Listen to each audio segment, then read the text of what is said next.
Ons kuier in die sprokiesagtige Bonnievale vandag hier op Weltevrede, 'n wynplaas wat 'n storie en 'n half het.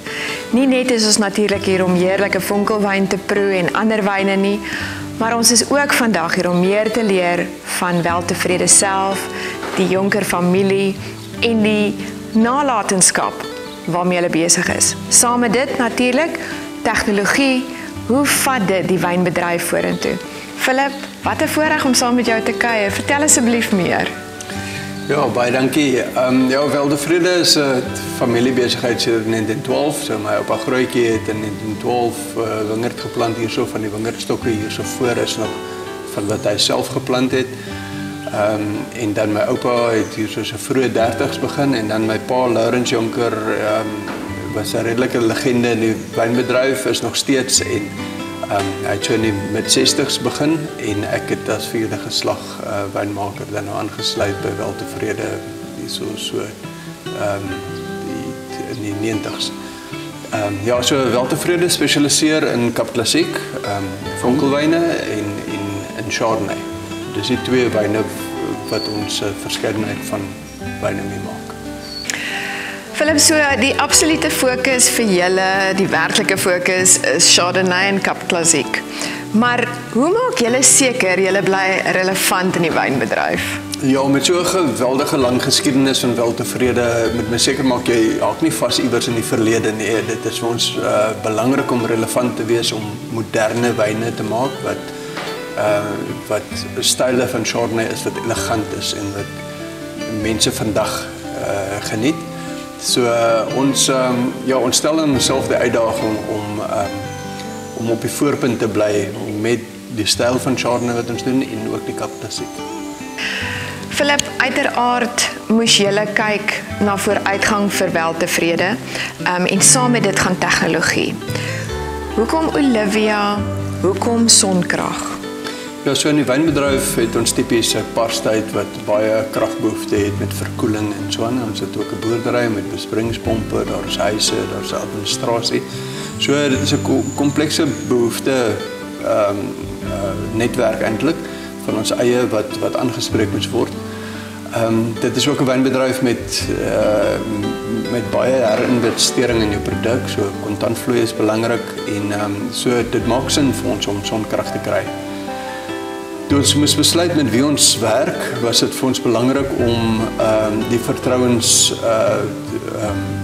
of om vertroue te kan hê in met wie ons werk, omdat ons is nie kort in die spel van besigheid nie. Dit gaan ons wil oor 10 jaar nog steeds weet dat daardie mense bestaan en hulle gaan nog steeds vir ons kan diens lewer. Ines, jy was verantwoordelik vir die installasie. Maar ek wil weet, wat was julle strategie om seker te maak dat jy esteties en tegnies by die behoefte van Philip vir Weltevrede kon uitkom? Die uitdaging was natuurlik om genoeg dagspasie te kry om die panele te installeer.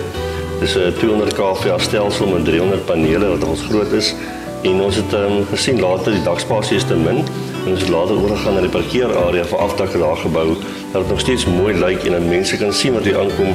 Ons hou van groen energie. So die behoefte van die plaas, soos Philip gesê het, is nogals groot in die sin van daar's verskillende pieke in die tyd van dag, in die tyd van maand, in die tyd van die jaar, met paastyd en Olivia het vir ons 'n oplossing gegee waar ons genoeg krag beskikbaar het, maar ook batterykrag om deur die nag te dra wanneer die son nie skyn nie en natuurlik deur die dag wanneer die son skyn kan Weltevrede baie geld spaar langtermyn en dan natuurlik Eskom wat nie betroubaar is nie word direk daarmee ook aangespreek dat ons permanent kan krag hê om die wyn te maak en die voorsiening te kan gee vir die plaas om te kan werk en effektief te kan krag voorsien aan almal. Philip, ons kan nie hierdie gesprek afsluit sonder om die mense net te vertel wat bied Weltevrede alles, want ek het vandag 'n paar dinge geleer wat ek nie geweet nie. Hoekom kom kuier ons hier? Ja, Weltevrede is so 2 ure van Kaapstad af, is tussen Robertson en Bonnievale, naby Bonnievale. Ons het 'n paar toere hierso. Ons het 2 proeflokale. Ons het ondergrondse wynproe ervarings toere. Jy kan jou eie bottel Kap Klassiek hierso klaarmaak waar jy vries en degorge en al daardie dinge doen. Ons het Kapokbos restaurant hierso. en hier's 'n wonderlike tuin. En so ja, is baie rede om 'n voldag hier so te spandeer. Weltevrede is onlangs aangewys as die mees innoverende wynproe-ervaring in die wêreld. En dan argitektonies ook het dit 'n nasionale toekenning gekry vir die beste wynbestemming. So ja, daar is baie rede om vir ons op Weltevrede te kom kuier. Ek kan werklik bevestig dat hierdie 'n ervaring is wat jy nie wil misloop nie. Want dis nie net goeie wyn nie, dis wonderlike mense, die mooiste omgewing en fantastiese wyn. Soveel rede om te kyk. Dankie vir julle oop hart en oop hand vir ons vandag. Dit was 'n voorreg. Ja.